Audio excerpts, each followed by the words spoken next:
Então, a primeira coisa que eu quero que você entenda é que no pentecostalismo existem doutrinas cristãs fundamentais, onde as igrejas concordaram em seguir, e existem doutrinas ideológicas onde, de movimentos que não fazem parte do pentecostalismo como um todo. Tá?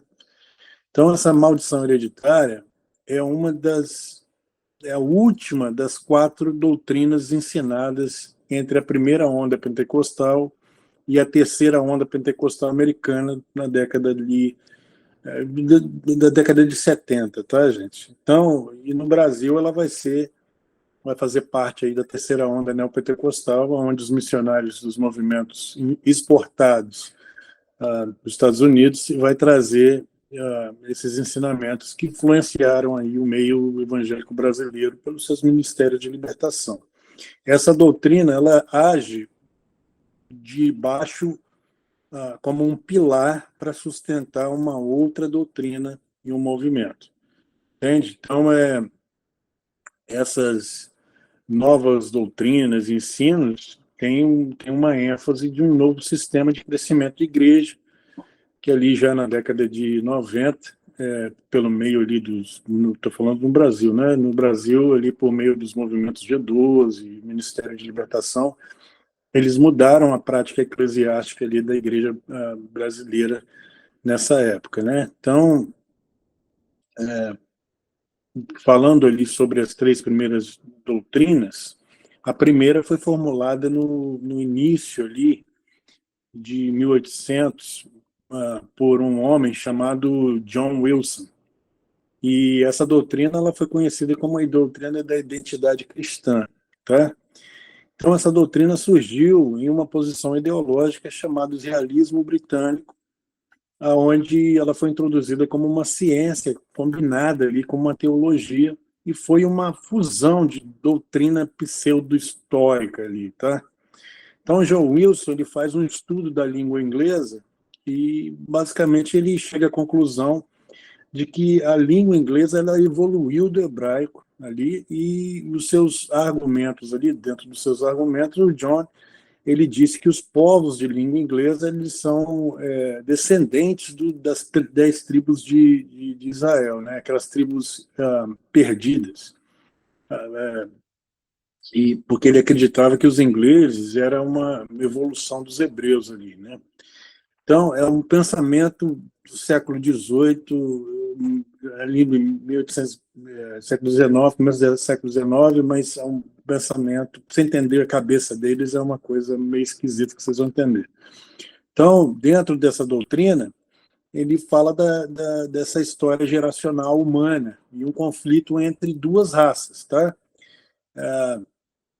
E aí eles vai falar sobre os descendentes de Adão, que acabaram ali por triunfar sobre os descendentes de Caim e da serpente. Então, era a primeira doutrina falando sobre esse problema aí, era isso. Então, o John Wilson, ele viajou e escreveu sobre esse assunto aí muitas vezes, né, extensivamente aí, né, e ao fazer isso, ele viajou também pelo Reino Unido para centenas de eventos para falar sobre esse assunto. E aí, na década de 1920, a teologia que é conhecida, né, como a teologia da identidade cristã, muito forte naquela época, ela sofre algumas mudanças aí já dentro dos Estados Unidos e se torna a segunda doutrina, tá? E só com algumas mudanças, né? E os defensores dessa doutrina eles começam agora a dizer que o povo judeu, na verdade, eles são impostores da verdadeira tribo de Judá, eles pensavam ser a Alemanha. Teve um problema sério com essa doutrina, porque era extremamente político-racista. Então, essas 2 primeiras doutrinas têm viés de raça, coisa político-raça. O pentecostalismo, a parte pentecostal política do movimento era muito esquisita, tá, gente? Quem conhece o pentecostalismo só pela parte doutrinária cristã não entende o que estava acontecendo nos Estados Unidos pela parte política e ideológica. Então, tem movimentos no pentecostalismo que é político, ideológico, com uma mesclagem, com uma roupagem de coisa religiosa, mas na verdade é um movimento político. Então, tem pessoas até, por exemplo, que vocês conhecem aí no Brasil, que vocês conhecem pelo ministério, mas não entendem que aquela pessoa serviu também a um movimento político aqui nos Estados Unidos, essa parte política deles aqui, debaixo do pentecostalismo. Tá? Então, para os grupos racistas, por exemplo, dos Estados Unidos, esse entendimento aí, para dizer, imagina só, o entendimento deles falar que a verdadeira tribo de Judá é a Alemanha. Você imagina uma coisa dessa? Pensar que por causa da língua, por causa do estudo da língua inglesa, eles tinham uma vertente judaica, eles pensaram que esse povo que vivia ali nas Ilhas Britânicas eram descendentes reais dessas 10 tribos que sumiu ali com a volta do cativeiro. Eles fizeram toda uma coisa doutrinária esquisita naquela época. E muita gente seguiu esse movimento, tá, gente? A ideologia se chama israelismo britânico. Essa é a ponte ideológica disso aí, que vai servir depois para restaurar muitas coisas, tá, gente? Então, para os grupos racistas dos Estados Unidos, essa doutrina foi muito útil, porque a doutrina da semente da serpente, que foi conhecida, né, ou é uma doutrina muito usada nos grupos racistas, ela foi a doutrina principal da Ku Klux Klan. Não sei se vocês já ouviram falar aqui nos Estados Unidos sobre a Ku Klux Klan, que é um grupo racista muito conhecido, né? E ela é até hoje essa doutrina que é a chave do movimento neonazista, da supremacia branca em geral aqui nos Estados Unidos. Então, existem muitos grupos aqui ainda que têm esse tipo de entendimento. Então, essa doutrina ela causou um grande mal aos americanos negros, ao princípio ali, e depois causou o antissemitismo no sul dos Estados Unidos contra os judeus, né? Porque eles diziam que essa doutrina aí, que a verdade mesmo, a tribo de Judá poderia ser ali os alemães, e o próprio Hitler, gente, ele fez uso dessa doutrina um pouco mais tarde, né? E ela foi aí a primeira doutrina com implicação ideológica racial, tá? E no meio do pentecostalismo aí, isso aí serviu de uma valia muito grande para esses grupos aí, da parte política do movimento, tá, gente?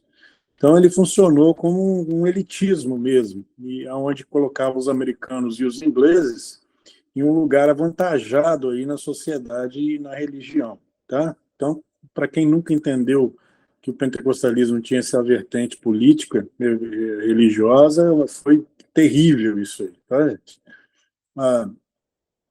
Quando você chega na década de 1940, a segunda onda pentecostal americana, você tem os reavivamentos ali de cura, né? E o surgimento ali do movimento avivalista da chuva serôdia, que entrou em pleno andamento com a influência de uma pessoa que vocês devem já ter escutado aí no Brasil, ouvido falar sobre o William Branham, que, por um lado, o Oral Roberts fazia um movimento avivalista nas tendas, aquela coisa, foi muito conhecido pela televisão, né? O Oral Roberts, mas, por outro lado, o William Branham também foi muito conhecido também, né? No meio do pentecostalismo dessa época. O William Branham, ele teve, com a sua influência, ele foi uma influência fundamental ali para o surgimento de um movimento chamado Chuva Serôdia, e foi a figura principal na segunda onda do pentecostalismo americano, tá, gente? Ele vai influenciar todas as igrejas independentes surgidas aí na segunda onda pentecostal. E ele era realmente ali um líder muito influente nessa época. E ele era um movimento que tinha um foco muito grande também nessa coisa da construção positiva, e era necessário aí também, no meio dessa força do avivamento, dos reavivamentos ali, né, era necessário essa coisa da confissão positiva e dos milagres, também era muito focado nessa época. Mas nas décadas de 50, houve uma extrema segregação racial aqui nos Estados Unidos. E aí a terceira doutrina vai causar problema no pentecostalismo, uma vertente política muito forte também, que foi a doutrina híbrida, que quem criou essa doutrina híbrida foi o próprio William Branham. E à medida que a batalha dos direitos civis, né, e pela segregação ali racial nas escolas ali, ela se intensificou, foi aí que as passagens do livro de Deuteronômio, por exemplo, começou a ser usada como um termo geracional e racial, tá? E com essa coisa também política no meio deles. E foi por muitos pregadores ali, pregadores itinerantes, né, que tinham nos seus sermões muito essa coisa desse intuito de preservar o negro, o judeu e o imigrante separado ali da raça branca americana, tá, gente? Então, William Branham, ele começou a reaproveitar a passagem de Deuteronômio 23:2, por exemplo, para aplicar a problemática do casamento interracial aqui nos Estados Unidos, e ele vai popularizar essa doutrina híbrida aí. Então, essa é a terceira de coisas geracionais que eles começam a fazer, tá, gente? Então, a gente está falando da terceira aqui agora. Então, de acordo com o Brennan, um casamento entre raças diferentes, eles iam produzir uma criança híbrida aí, e esses filhos iriam gerar uma mescla na linhagem afro-americana ali, e Brennan, ele usou esse argumento aí para dizer que estava impedindo aí realmente o movimento de Deus na nação americana. E aí, em março, por exemplo, em um sermão, no 1º de março de 1959, com o título Portão Estreito, de púlpito, ele ensinou que Deuteronômio 23:2, ali da antiga lei da aliança, ele estava ainda em vigor, e usando ali esse texto, o Brennan ensinou que, de acordo com a lei mosaica, uma criança nascida fora do casamento, ele não podia entrar na congregação do Senhor por 10 gerações. Então, teve um problema sério quando ele começou a ensinar isso aí. Mas muito pastor começou a propagar essa doutrina híbrida também, tá, gente? Então, ele disse assim, ele chegou a falar assim, nesse sermão, ele falou assim, as estatísticas mostram que os Estados Unidos, que há mais filhos ilegítimos nascidos do que filhos sagrados, os filhos de uma raça só, né? Ele estava contando mais com uma coisa da raça branca, né? Então, aí ele vai falar, você sabia que a Bíblia dizia em Deuteronômio 14:2 que um filho ilegítimo levaria 400 anos para que isso esgotasse, para que sanasse o problema, né? E aí teve um problema sério, porque ele começou a pregar muito sobre isso, e em 1960, essa questão ele foi levada, muitos dos seus membros, nas suas igrejas, começaram a levar essa questão, levantar essa questão para ele, e onde ele fazia muitas cartas para correspondentes ali, para lidar com essa situação entre os seus membros, tentando remediar, né? Mas era coisa mais entre membro e membro, tá, gente? Então, a doutrina da semente da serpente e a híbrida aí, ela desempenha um papel aí muito forte no ministério de William Branham. E são realmente esses ensinamentos que realmente elevou o ministério de William Branham além do ponto de retorno e reconciliação com as outras denominações do pentecostalismo por causa dos seus ensinamentos raciais, tá, gente? Então, quem procura, assim, realmente estudar sobre o William Branham, a história dele e esses problemas aí, ele teve muito problema com isso aí. O movimento de chuva serôdia, que eu estou falando, ele começa a propagar esse ensinamento da semente da serpente, como também esse outro da raça híbrida aí, entre outros ensinamentos que eles tiveram problemáticos, né? Ao ponto que as Assembleias de Deus do Canadá e as dos Estados Unidos, conjuntamente, eles se posicionam contrariamente às doutrinas dos movimentos de William Branham, que ele tinha um culto, uma seita, né, chamada a Mensagem. Tem muita, ainda existe aqui no Brasil essa seita. E as Assembleias de Deus do Canadá e dos Estados Unidos, conjuntamente, elas se posicionam contrariamente a essas doutrinas aí e os movimentos da chuva serôdia, e eles condenam esse movimento. Foi nessa época que a Igreja Assembleia de Deus dividiu entre Igreja Assembleia de Deus Trinitariana e Unitária, muito forte, seguindo por causa dessa doutrina. Já teve uma primeira divisão, ali perto de 1914, quando 18, quer dizer, 1918, quando eles falam sobre uma questão de unitarianismo e trinitário, né, a parte trinitária. Mas nesse tempo teve uma outra divisão por causa de algumas igrejas, principalmente as que estavam ligadas ao ministério em Filadélfia, eles seguiram com o Branham, e as outras trinitarianas se levantaram aí e fizeram esse posicionamento contra o movimento de chuva serôdia, tá? E aí esse movimento aí de chuva serôdia foi condenado no ano de 1949, no 23º Conselho Geral das Assembleias de Deus, com a resolução número 7 ali, que foi lida pelo presidente da comissão de resoluções ali, onde ele desaprovou a chamada nova ordem da chuva serôdia, tá?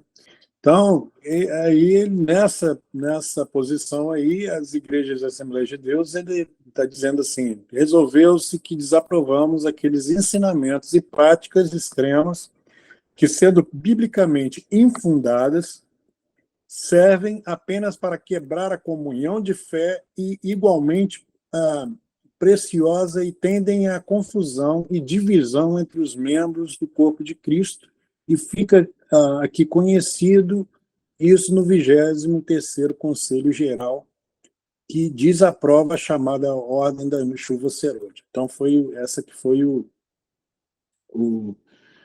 a posição que eles tomaram, as igrejas da Assembleia de Deus tomaram naquele tempo, tá, gente? Então, existem pelo menos 4 variedades, para você entender, quando se fala de ministério de libertação, existem pelo menos 4 variedades de ministério de libertação de demônios aí dentro das suas espécies e métodos, tá, gente? Mas de onde vai vir essa abordagem aí de libertação de demônios e o ministério dentro do Ministério da Vida Cristã, né? Esse ministério, até o pessoal começou a chamar de Ministério de Libertação, né? Igual a gente fala agora, mas ele começa só desenvolver esse nome, essa coisa de Ministério de Libertação, essa coisa toda, só no final da década de 60, tá, gente? Então, embora aí a prática do exorcismo estava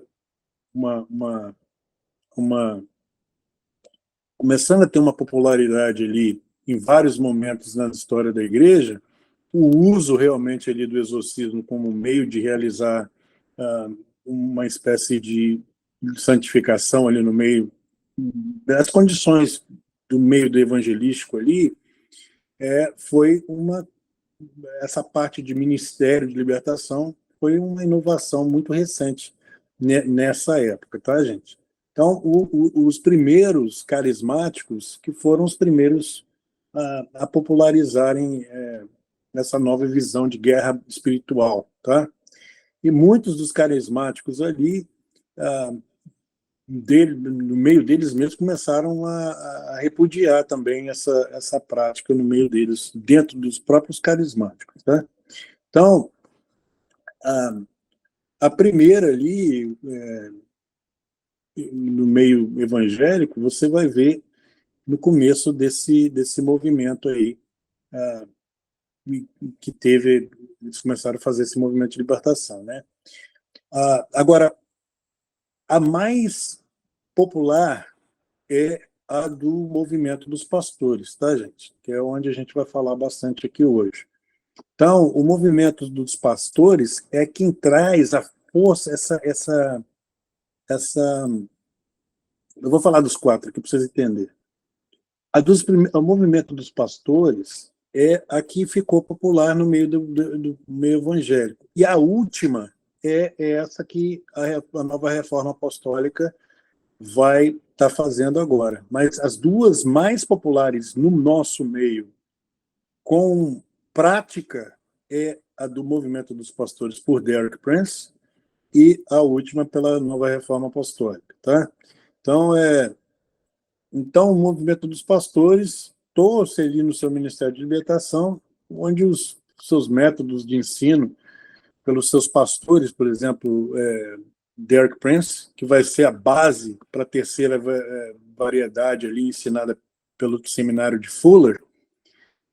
Para quem não sabe, o seminário de Fuller é de onde vem o do Peter Wagner. Peter Wagner é o fundador da nova reforma apostólica. E é ele que pega a doutrina de Derek Prince, que fez a primeira de doutrina de ministério de batalha espiritual, e ele usa isso, reformula ela para usar na nova reforma apostólica. Mas o Derek Prince ele vai ser essa base aí da terceira variedade ensinada depois por Fuller, no seminário de Fuller, tá? E é dessa década aí, de 60 para frente, que as frases e termos, por exemplo, que conhecemos aí no nosso meio, começam a ser popularizados, tá? Por exemplo, é de Derek Prince que o gafanhoto de Malaquias vira demônio na teologia, na demonologia dele, tá? E a personagem bíblica, por exemplo, Jezabel, ela vira espírito de Jezabel por Ern Baxter, tá? Então são eles dois que fazem essas duas coisas que vai ficar muito popular no nosso meio depois. Tá entendendo aí tudo direitinho, gente? Tá dando para escutar, né? Então, num best-seller que ele escreveu, Livrai-vos do Mal, em 1972, do pastor Dan Bashin, ele criou uma enorme notariedade para falar sobre essa coisa de batalha espiritual, tá? E aí Bashin, ele se uniu a outros carismáticos ali muito conhecidos, como o Bob Mumford, Derek Prince, que eu estou falando, para divulgar amplamente aí essa abordagem de batalha espiritual. E aí ele, nessa teologia, que na época era muito rudimentar, nessa parte teológica que ele estava reformulando ainda, ele se desenvolveu muito rápido logo que eles começaram a fazer, né? E aí o movimento deles cresceu realmente nesse pilar de batalha espiritual e movimento de libertação, tá? E aí, à medida que Bashan narrava a história, trazia essas doutrinas, explodia nos Estados Unidos esses ensinamentos, tá, gente? Então, eles vão começar a compartilhar características fundamentais ali, e até comuns ali. Eles até divergiam entre eles em alguns para criar os métodos, mas acabou que eles fundamentaram realmente aí um ministério de libertação, tá? Mas todos eles acreditavam numa guerra espiritual aí, enfrentada aí por um poder demoníaco, né? Onde os demônios queriam assumir o controle ali da alma das pessoas e onde eles manteriam ali essas pessoas em cativeiro a padrões de pecado, né? E nessa primeira variedade do movimento de batalha espiritual, ali por Derek Prince, é ele que formula essa doutrina que a gente está para falar, que é a maldição hereditária. Então, Derek Prince, ele é o principal pessoa que formula e populariza essa doutrina da maldição hereditária, sendo aí a quarta doutrina de maldição geracional, né? Agora, transferindo ali aos demônios as suas influências e não a raça igual estavam as outras doutrinas, o problema da sociedade ali, atingindo a cultura, a prosperidade, a saúde e as suas influências no mundo físico, tá, gente? Então, logo depois, teve os dispensacionalistas que vão desenvolver ali a segunda variedade do Ministério de Libertação sobre esse poder demoníaco, e eles tiveram uma abordagem também não já ligada a essa parte carismática, mas ele surgiu ali nos círculos em torno no seminário de Dallas, e, e também na escola de Moody, no Bible College Institute de Moody, eles também formularam uma doutrina de demonologia sobre essa coisa de batalha espiritual, né?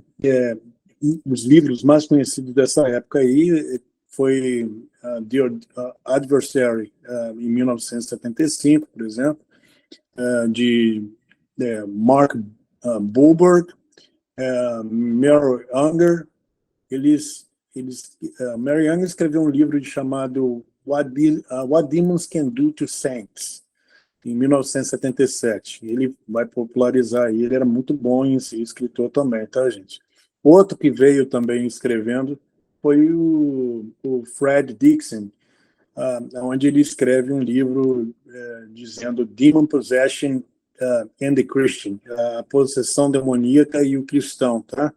Em 1987. Então, há aí uma variedade ali, uma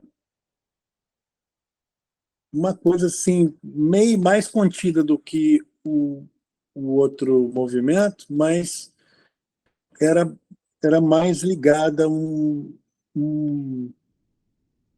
assim, aconselhamento pastoral, mais ligada a uma coisa privada, uma coisa de oração.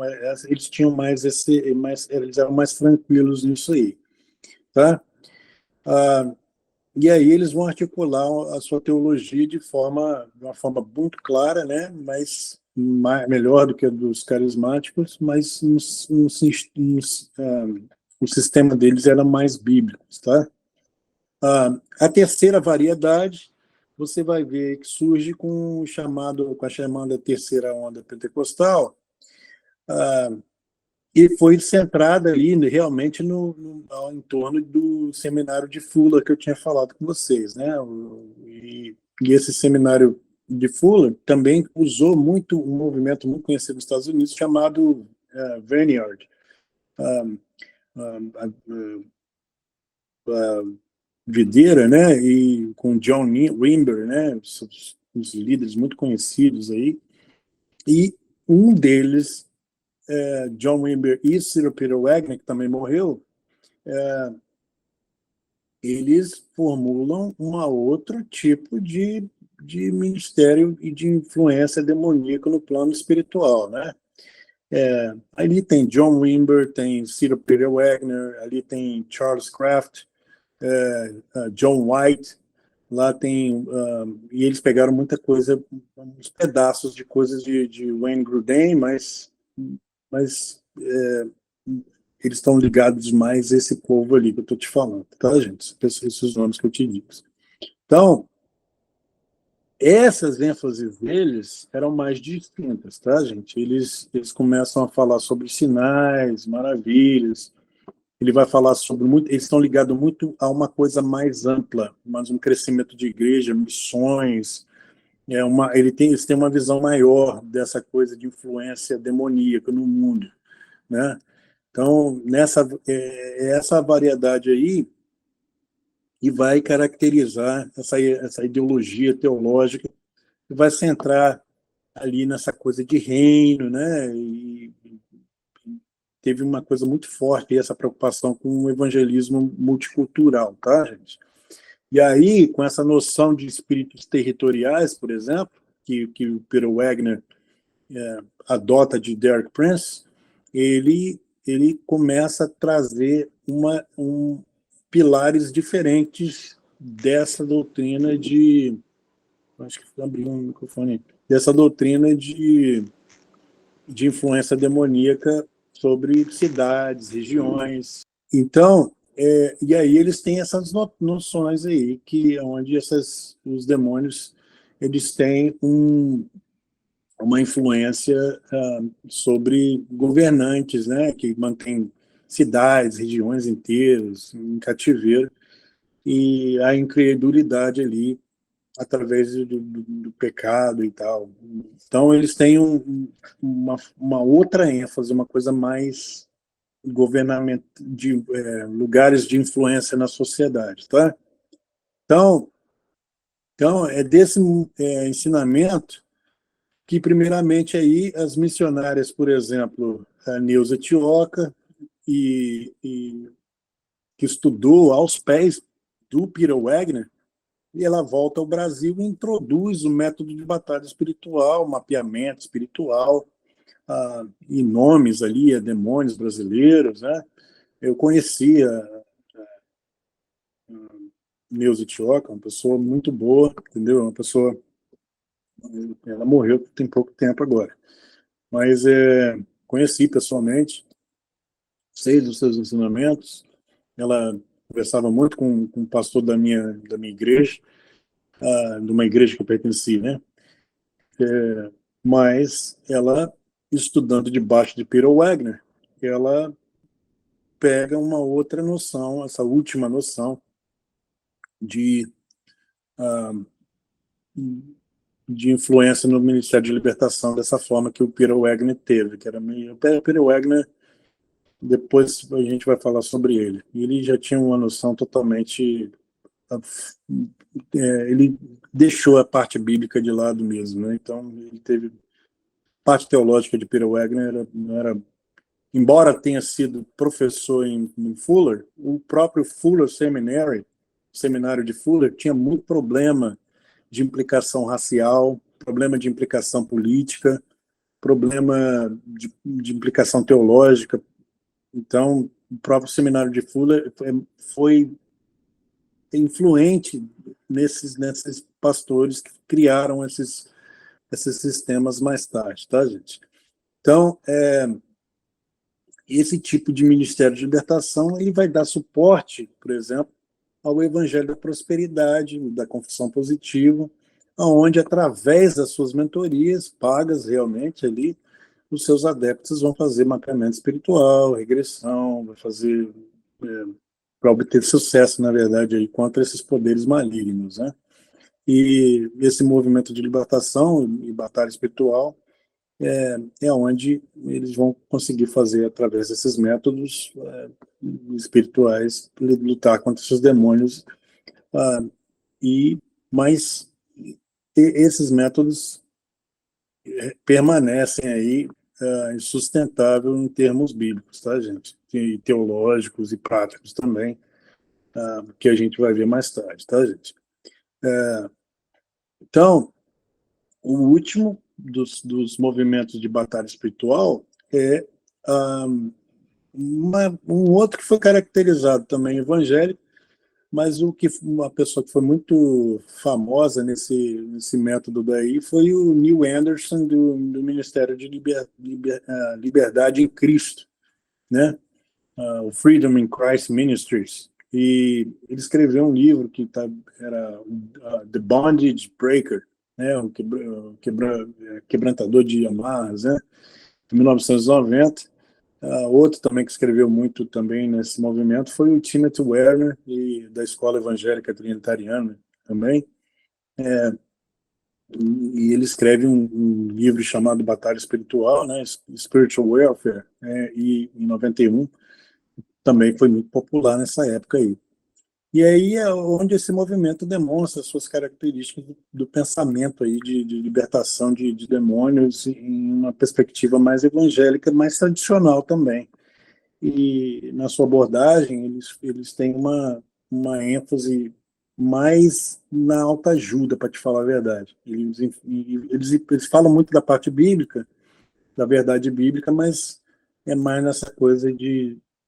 Eles têm mais essa maneira de ensinar, tá? E de lidar com o Ministério de Libertação, desses aspectos aí do Ministério de Libertação. Então, eu falei de 4 doutrinas e eu falei de 4 movimentos, tá, gente? Vocês entender que não é uma coisa que existiu um só e é aquilo que a gente pega e adotou para a gente e é um só, não. História americana exportou muita coisa para o Brasil, né? E os nossos missionários brasileiros, eles foram responsáveis por muita coisa que foi introduzida na década de 90, ah, o Ministério G12 e esses missionários que vieram estudar aqui nos Estados Unidos e levar para o Brasil essas doutrinas, tá, gente? Então, assim como acontece aí em muitos movimentos, existe aí um aspecto que vai dar uma coisa mais equilibrada aí. Enquanto tem uns que são mais equilibrados, outros são totalmente desequilibrados e bizarros, né? Então você vai ver os dois aspectos desse Ministério de Libertação. Tem coisa que você bota a mão na cabeça e fala, meu Deus, o que está acontecendo ali? Né? Não faz sentido, né? Então, são 4, existem 4 vertentes de Ministério de Libertação na história americana e 2 deles é o que influencia o Brasil, tá?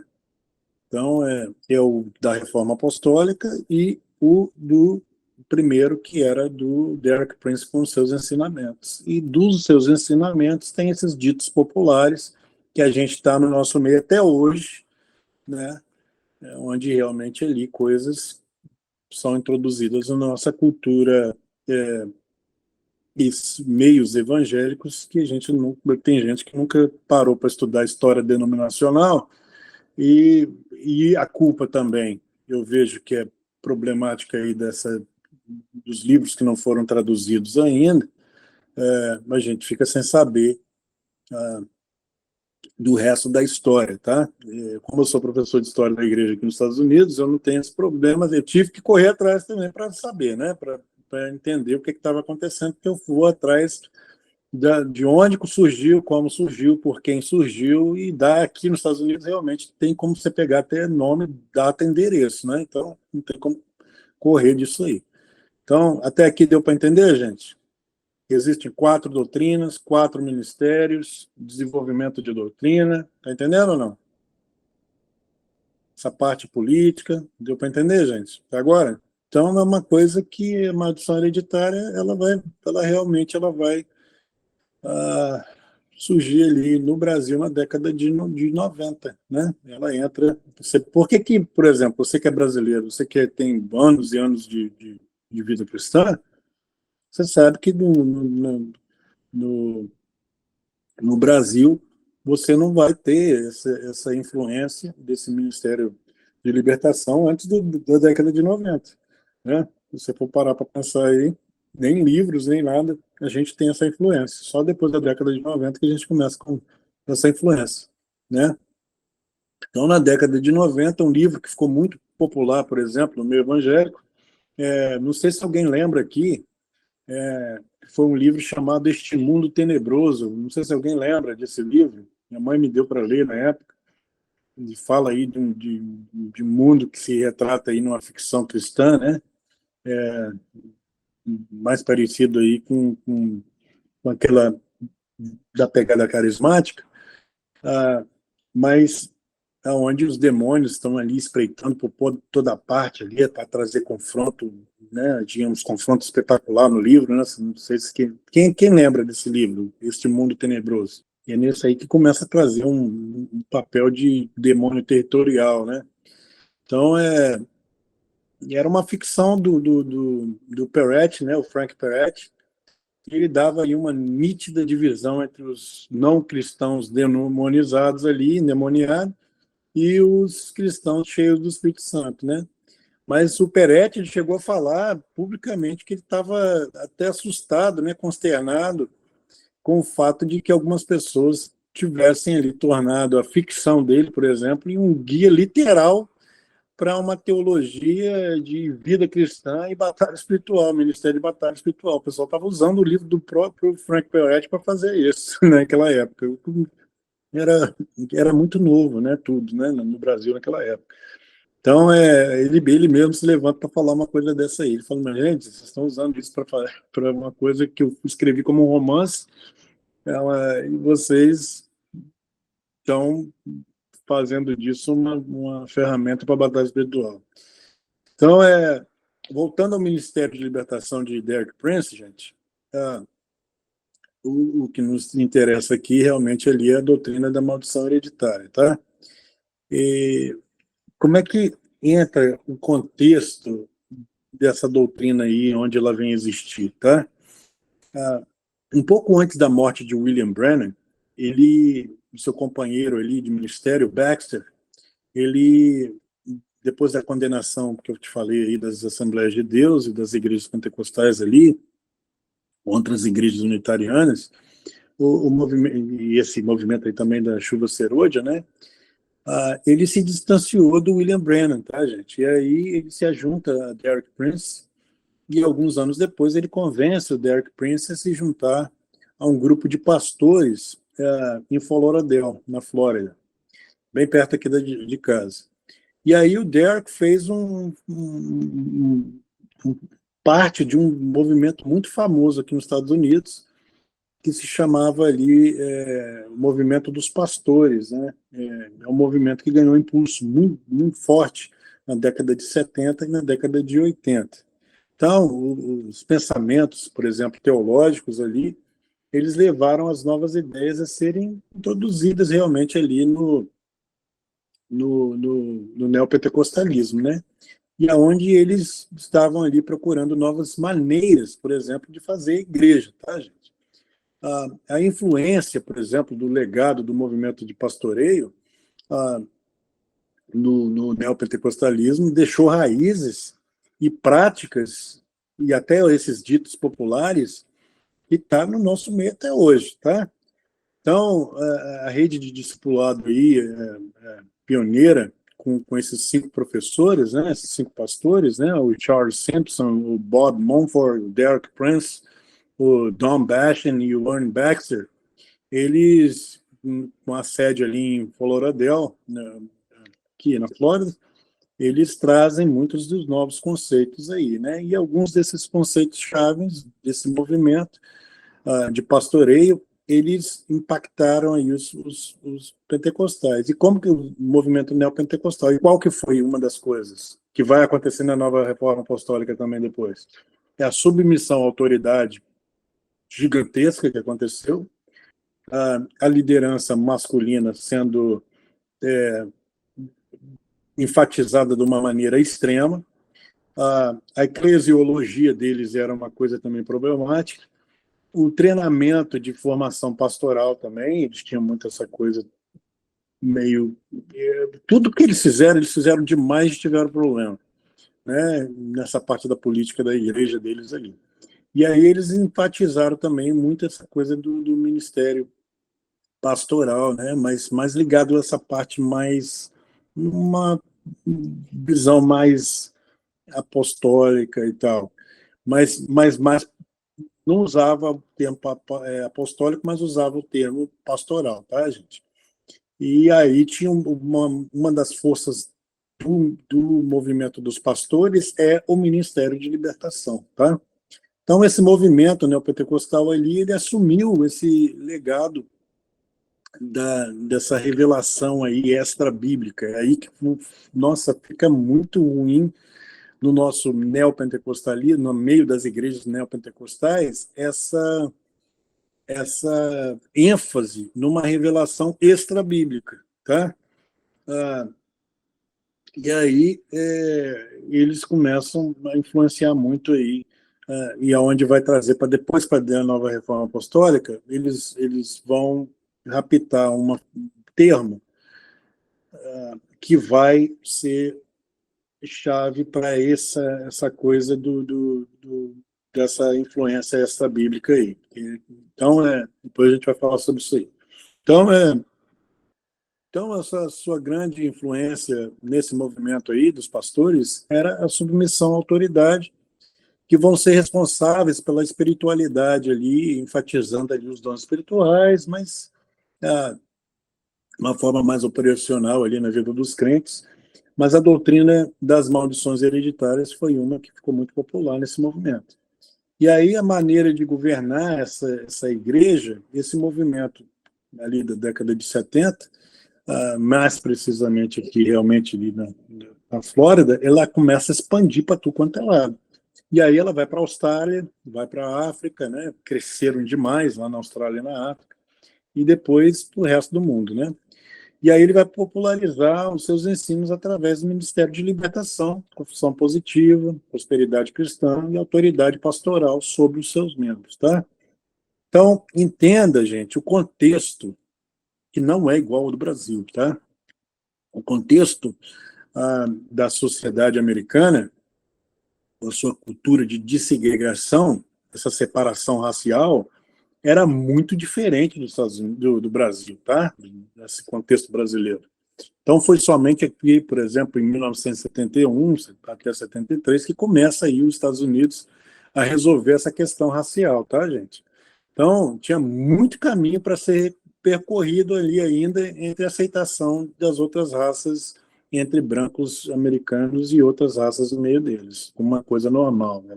Estava difícil ainda nesse tempo.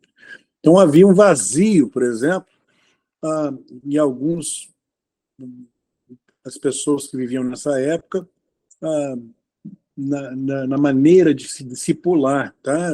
A igreja, e várias dinâmicas, né, começaram a ser formuladas nessa época, tá, gente? E aí o movimento hippie, por exemplo, teve uma coisa muito grande, explodiu nessa época, no final de 60 para 70. A Revolução Sexual de 1969 teve uma implicação muito grande nessa época. O movimento do feminismo, por exemplo, na sociedade americana estava muito forte nessa época, ganhando voz. E teve uma tensão muito grande para essa parte eclesiástica. Teve essa coisa da desigualdade racial e teve também a guerra no Vietnã, né? Então, essas coisas trouxeram aí as pessoas que buscavam respostas, por exemplo, de como viverem aí uma vida cristã em meio a tanta mudança da sociedade americana, tá? Então, esse que aí é um contexto complicado, que eles vão trazer uma doutrina nova, tá? Então, esses líderes, eles começavam aí a avisar e a fornecer um significado e uma ordem aí para o seu movimento através de um grupo de células, tá? E eles também estavam preocupados realmente ali no desenvolvimento espiritual dos seus membros, né? E eles surgem de uma maneira assim muito profunda, de preocupação naquela época de como lidar com essa parte mais efetiva ali na maturidade espiritual. Então, gente, só para falar sobre esse movimento, eu ia levar umas 2, 3 aulas só para falar sobre esse movimento esse movimento dos pastores, que foi complicado nesse negócio. Mas, para resumir, ali o começo tinha uma nobre causa, eles começaram bem para ajudar as pessoas aí a ter um entendimento da sua experiência de sua nova vida cristã, tá, gente? Mas aos 16 anos de existência aí desse movimento dos pastores, os seus escândalos começaram a ser expostos, né? E aí começou a mostrar todos os caráteres desses escândalos, né? Abuso de autoridade, as igrejas onde os métodos de influência e controle passou do normal, né? Até da coisa da vida simples, tá, gente? Era as escolhas, por exemplo, você comprar qualquer coisa na rua, você tinha que pedir autorização a esses pastores. O autoritarismo ficou gigantesco nesse movimento dos pastores. Então, por exemplo, se as pessoas tivessem que tomar uma decisão na sua vida familiar ou conjugal até, existia ali esses grandes excessos, né? Até sobre a coisa financeira também ficou meio complicada. Então, muitos desses cristãos, eles foram submergidos aí em métodos extra-bíblicos, e recebendo aí uma consequência dessa causa aí, de ensinamento, que fizeram seus próprios líderes a se desassociarem desse movimento aí e denunciarem também o seu movimento. Você tem ideia. 16 anos de movimento, problema para lá e para cá, e o próprio líder, os seus próprios líderes resolvem denunciar esse movimento. Então, Derek Prince, ele deixa de se identificar com esse movimento em 1983, e a principal publicação ali do movimento, desse movimento dos pastores, era uma revista chamada New Wine, o Novo Vinho, né, o vinho novo, né? E ele perdeu muito dinheiro naquela época, e aí a sua publicação ela para de existir ali em 1986, tá? E aí, no final daquela década de 80, Baxter e Bashan e Mumford, eles dispensaram aí, oficialmente os seus seguidores, os seus membros, dessa estrutura autoritária piramidal, tá? Então, eles começam a dispensar, porque o negócio ficou muito feio, teve abuso de todos os lados, e aí não, eles tiveram que abandonar mesmo. O próprio Prince e o Mumford, eles começaram a denunciar esses ensinamentos aí do movimento. E em 1990, o Mumford ele acaba escrevendo aí uma nota, de uma declaração formal, dizendo que está arrependido aí ao corpo de Cristo, né? Ele faz um open letter, né? Uma carta aberta, onde ele se retrata com a igreja, né? Enfim, esse é o contexto cultural, você entender, e religioso, aonde surge essa doutrina, aí, como eu disse antes, aí, onde tem esses ditos populares também no meio, que surgiu, né, que o gafanhoto de Malaquias 3, né, que vira demônio, vai virar debaixo da doutrina de Derek Prince, né, e a Jezabel, que ela torna um espírito... A Jezabel, gente, ela se torna um personagem, ela sai do personagem bíblico para virar esse espírito demoníaco, mas foi o Ern Baxter, nessa aí, ele enfatizou, ele se centralizou esse ensinamento aí, exclusivamente na liderança masculina dentro da igreja, tá? Então, ele atacou o feminismo. Você lembra que eu estava falando sobre o feminismo, aquelas ondas ideológicas dessa época, né? Então, nessa época, o feminismo foi muito forte. E aí, ele, com essa parte da Revolução Sexual de 1969, ele classificou a voz conquistada pelas mulheres feministas ali, nesses movimentos ideológicos, ele vai atacar realmente, vai interpretar como essa voz feminina no meio da igreja, como se fosse o espírito de Jezabel. E aí ele traz para dentro do neopentecostalismo e para dentro da igreja todo o questionamento, por exemplo, vindo de uma voz feminina nessa época, e depois ficou popular no nosso meio,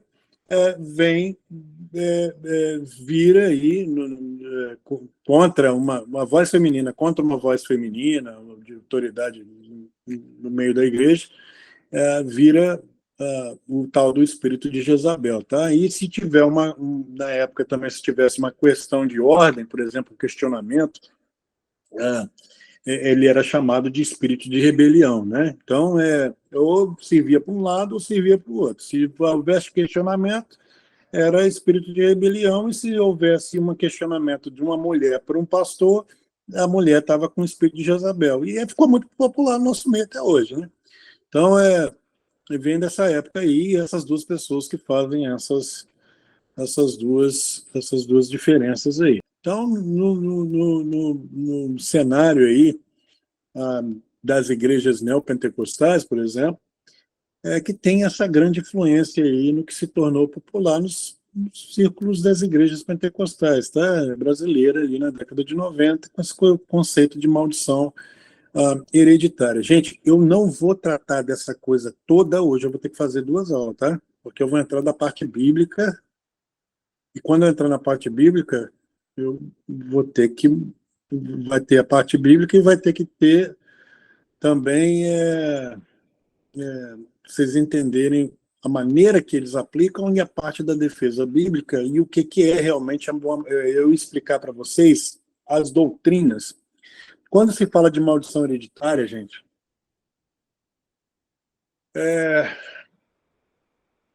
como que eu vou falar isso?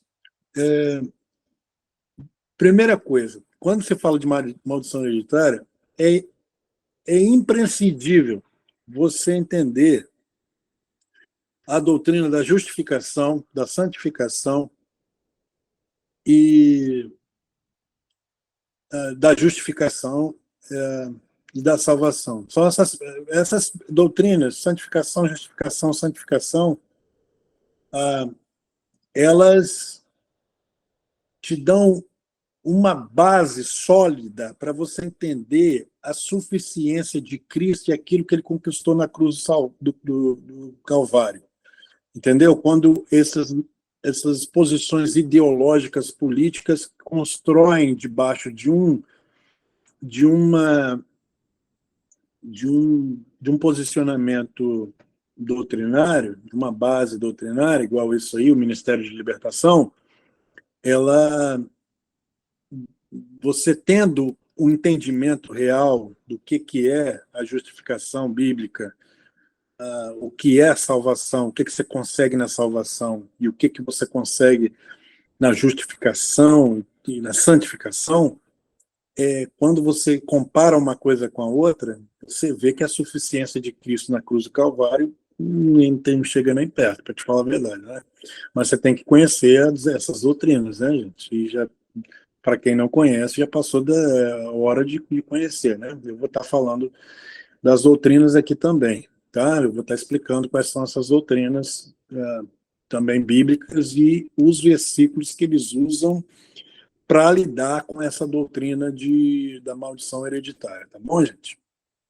Então, é nessa parte aí que fica popular no meio evangélico brasileiro ali, principalmente pela Nilza de Coca ali, né, que vai fazer os estudos ali debaixo do seminário de Fuller, que é esse seminário onde diz que Derek Prince ele ensinou essa doutrina, né, e ele aprendeu, ela foi aprender, a Neuza Tioca, ela aprendeu aos pés de Peter Wagner, tá? E o Peter Wagner já tinha os ensinamentos de Derek Prince, que já estava no Fuller, nesse seminário de Fuller, que ele é um seminário, gente, que tudo funila nele. Todas esses ensinamentos, eles funilam ali no seminário de Fuller, na Califórnia. Por quê? E isso, o Fuller é interessantíssimo. Por quê? Porque o seminário de Fuller, ele atende todos os pastores mais influentes das três ondas pentecostais. Desde quando surgiu o movimento pentecostal, tanto os pastores antigos quanto os novos, e todos eles, a um ponto, chegou a Fuller. E a um ponto passou pela igreja da Sample Amy McPherson, em Los Angeles. Então, tem uma ligação muito grande de coisa entre pastores e movimentos que vai chegar a Fuller e chega até nós depois, tá?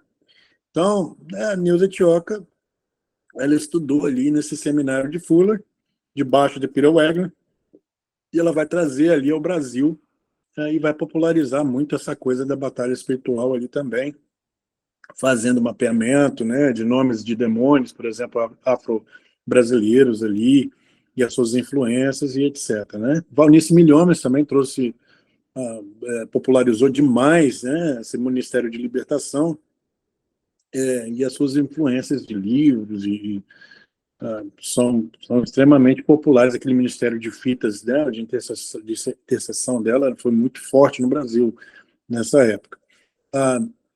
E outra coisa também, um livro que foi muito popular no Brasil, foi um livro chamado Bênçãos e Maldição, de Jorge Linhares, onde trouxe também essa pegada de libertação espiritual, de batalha espiritual. Tá? Então, vou falar só mais um pouquinho sobre isso aqui, e eu vou segurar, porque não vai dar para me falar tudo, porque é muita coisa. Vai ter que falar sobre as coisas de como que eles fizeram essa doutrina e também a parte bíblica, quais são as influências, quais são as coisas importantes e tal. E é muita coisa para falar, tá, gente? Então, essa doutrina é a quarta doutrina de maldição hereditária, já não mais com a ênfase no problema racial como um todo, mas só ali, na verdade, um povo ainda que fica debaixo de um restinho ali é os africanos, né? Mas tomando uma posição mais espiritual. E todas as religiões que são de influência aí em partes do mundo, em suas práticas, que resultam aí, por exemplo, em rituais, né, sendo macumbaria, feitiçaria, magia negra, religião ligada à idolatria, né, ou falta de fé, ou uma sociedade que tenha aí deixado de ser cristã na sua maioria, né, igual você vê aí na Europa e tal, partes da Ásia, eles têm debaixo dessa doutrina, vai ser usado muito para trazer resultados, para descreverem isso aí, vai ter implicação, o pessoal vai tentar traduzir através dessa doutrina da maldição hereditária também, alguns males dessas sociedades, tá, gente? Essa doutrina ela faz você pensar diferente sobre coisas territoriais, ela faz você pensar diferente sobre implicações de pessoas. Só que na hora que a gente chegar nas outras partes dela, vocês vão entender o que é perigoso nesse negócio, entendeu? Então, na década de 70, o Evangelho da Prosperidade ele vai se tornar uma doutrina bem proeminente ali no movimento da Palavra da Fé e da Confissão Positiva, e ele vai ganhar uma influência dentro dos círculos cristãos carismáticos, tá, gente? Então, de acordo aí com o Evangelho da Prosperidade, ele era, assim, começa a trazer essa coisa de que é da vontade de Deus que todo crente desfrute tanto da riqueza material quanto do bem-estar físico, dentro desse movimento aí que o conceito de maldições hereditárias ela surge como para dar uma explicação, porque os crentes, por exemplo, eles não estavam, por exemplo, experimentando o avanço na vida pessoal deles aí, ou material, ou se alguma pessoa sofria de alguma doença, apesar das suas declarações, decretos, né, usando as palavras chavões aí da ativação aí do Ministério de Confissão Positiva, ali como eu declaro, decreto e tal, sendo aí uma pessoa que tivesse até aparentemente fazendo tudo à risca, a única explicação era atribuir essa pessoa à falta de fé, o Macedo faz muito isso, né? Ou a cada doença, por exemplo, que se repete na família, o problema tinha que ser aí, essa parte de sofrimento, tinha que ser, a resposta tinha que ser geracional de algum tipo, né? Então, essa doutrina, ela traz essa resposta a esse problema dentro do Evangelho da Prosperidade e da Confissão Positiva. É uma doutrina, gente, quando vocês entendem essas coisas mais profundas, vocês vão entender como que eles foram colocadas essas coisas, como é que eles formulam isso. Ela serve de base para uma coisa maior, entendeu? Então, a doutrina da libertação, essa coisa da libertação, da maldição hereditária, ela está dando uma resposta ao porquê que a outra parte do sucesso do movimento não está dando certo. Quando não dá certo, pega daqui, entendeu? Resolve usando a doutrina da maldição hereditária para quando um crente é influenciado ou perde alguma coisa está acontecendo errado na vida do crente, ou é culpa dele, ou é culpa de coisas geracionais, tá? Então, Derek Prince, que ele era um professor, você vai entender por quê. Derek Prince ele era professor muito importante dentro desse movimento carismático, né? E aí ele vai desempenhar um papel fundamental dessa popularização dessa ideia de maldições geracionais, tá, gente? E aí você vai ver que, por exemplo, o Derek Prince, ele era filósofo, tá, gente? Ele foi formado ali em filosofia platonista, tá? E ele vai formular uma demonologia aonde como um conceito, por exemplo, filosófico platonista, tá?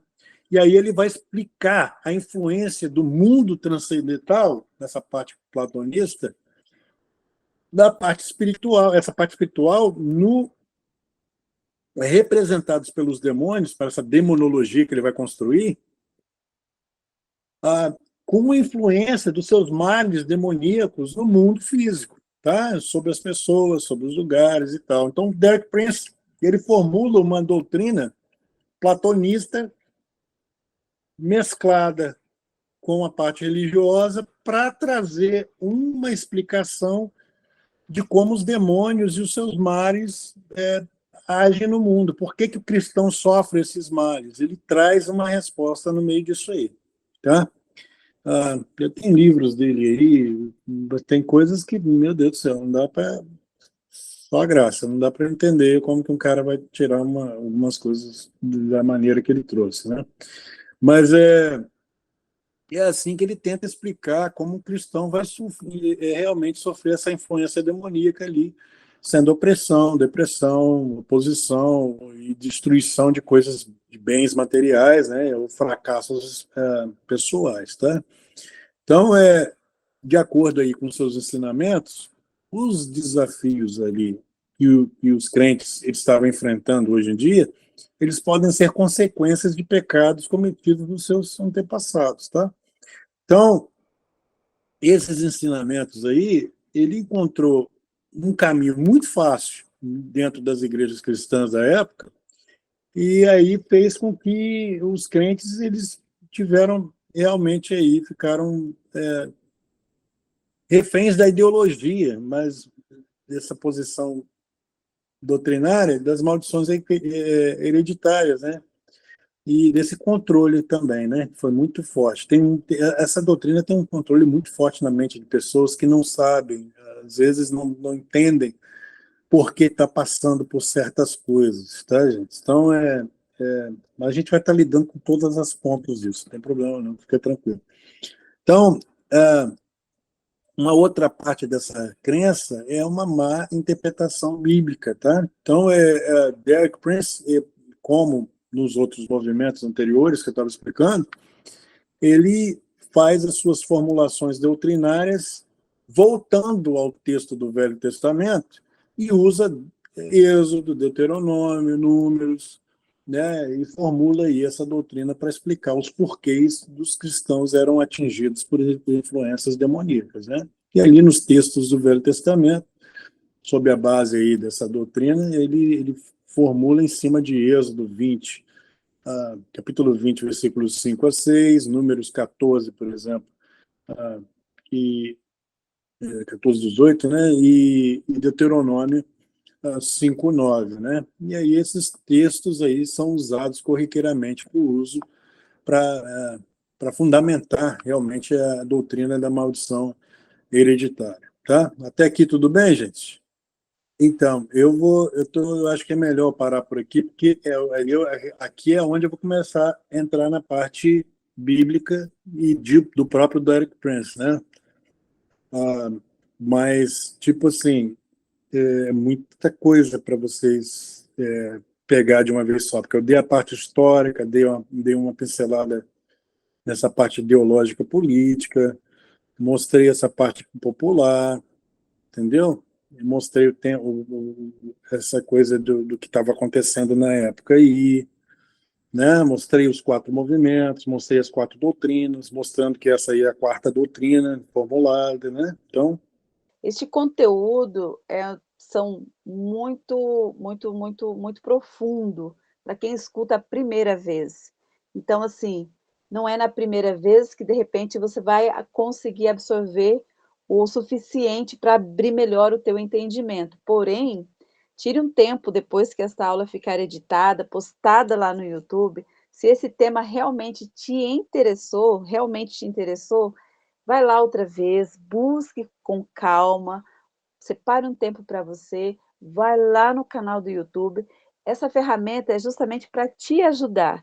Se de repente você assistiu essa aula fazendo os afazeres e não parou para sentar, para absorver melhor este conteúdo, separe, reserve um tempo para você mais uma vez, ou quantas vezes for preciso, e vai lá, pouco a pouco, e vai pegando um pouco mais desse assunto, tá bom?